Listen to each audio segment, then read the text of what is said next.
Hello, and welcome to Sleep and Learn English from Stories.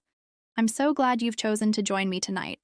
Get comfortable, close your eyes, and let your mind drift as we journey together into a peaceful story. Tonight's tale is called The Summer That Spoke Softly. As you listen, allow the words to wash over you, helping you relax, unwind, and learn English effortlessly as you fall asleep. Let's begin. The old stone cottage stood nestled in a valley, a place the modern world seemed to have forgotten.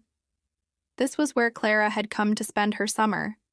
She was a librarian from the bustling city, a woman accustomed to the constant hum of traffic and the symphony of sirens. Here, the only sounds were the gentle rustle of leaves and the distant melody of a lone songbird. The cottage belonged to her late grandmother, and Clara hadn't visited since she was a little girl with scraped knees and a pocket full of wildflowers. The first week was a strange kind of quiet. It felt loud in its emptiness. Clara found herself jumping at the creak of a floorboard or the sudden tap of a branch against the window pane. She tried to fill the silence, playing music on her phone until the battery died, then humming tunes to herself as she unpacked. The city had trained her to fear quiet, to see it as a void that needed to be filled. But here, the quiet was different. It was patient. One afternoon, while exploring the overgrown garden, she discovered a small, weathered wooden bench tucked away beneath a weeping willow. Its branches hung low, creating a green, sun-dappled sanctuary. She sat down, and for the first time, she just listened. She heard the low buzz of a bumblebee investigating a patch of lavender. She heard the soft whisper of the wind as it moved through the willow's leaves, like a gentle secret being shared. She heard her own breath, a steady, rhythmic in and out that she'd never truly noticed before. That bench became her daily ritual. Each morning, with a cup of warm tea in hand, she would sit and listen to the day awaken. She started to recognize the different bird songs, the cheerful chirp of the robin, the mournful coo of the dove, the intricate trill of the finch. She learned the sound of rain before it fell. A subtle change in the air, a deep, earthy scent rising from the soil. The world, it turned out, was not silent at all. It was just speaking softly, and she had finally learned how to listen. Clara had always been a fast walker, a fast talker, a fast reader. Her life was a race against the clock, but the valley operated on a different kind of time. It was measured not in minutes and hours, but in the slow arc of the sun across the sky and the gradual unfolding of a flower's petals. She started taking long, aimless walks along the winding country lanes. She'd stop to admire the intricate web of a spider, glistening with morning dew. She'd watch a family of ducks glide serenely across the village pond. One day, she stumbled upon a tiny second-hand bookshop in the nearby village. The bell above the door chimed a welcome. An elderly man with kind eyes and a cascade of white hair looked up from his desk. His name was Mr. Abernathy. He didn't ask what she was looking for. Instead, he asked, "What story is looking for you today?" Clara, used to the efficiency of city bookstores, was taken aback. She smiled and simply began to browse. She found herself drawn not to the bestsellers or the new releases, but to the old books with faded covers and the scent of history.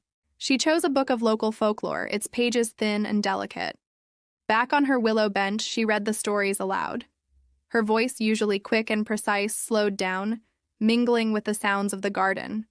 She read tales of mischievous sprites who lived in the foxgloves and wise old oaks that held the memories of the forest. The stories felt real here, as if the characters might peek out from behind a stone wall at any moment. Her friendship with Mr. Abernathy grew.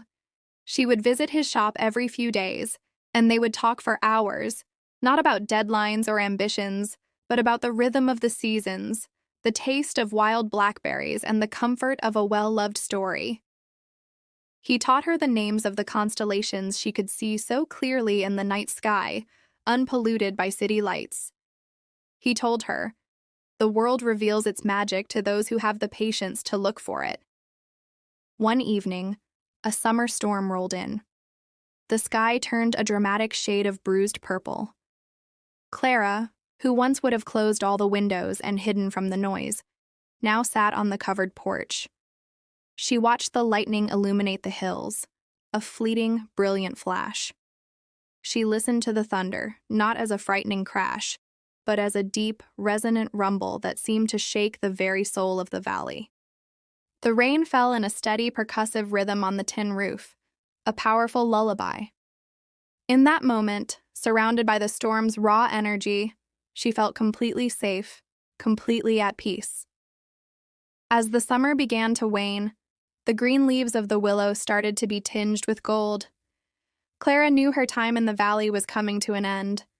The thought of returning to the city brought a pang of sadness.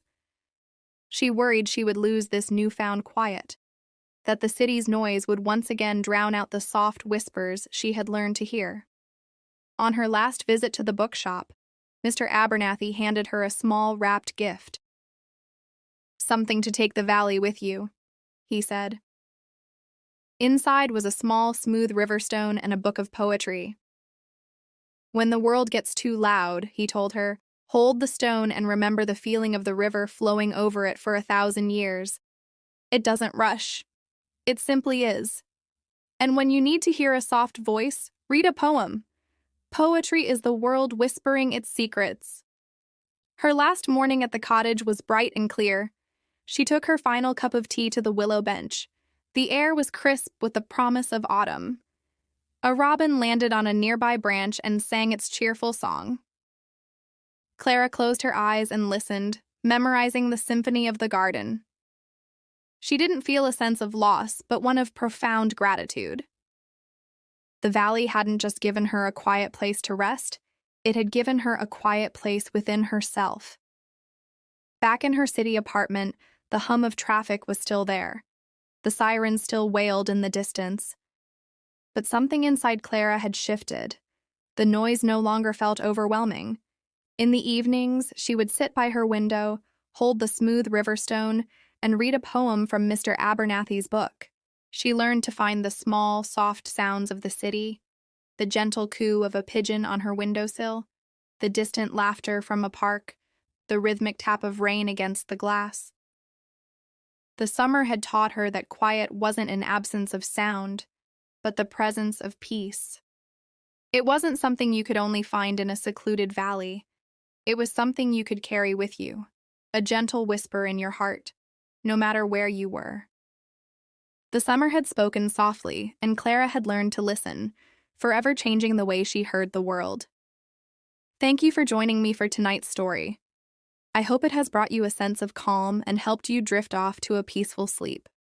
May your dreams be sweet and your rest be deep. Until next time, good night.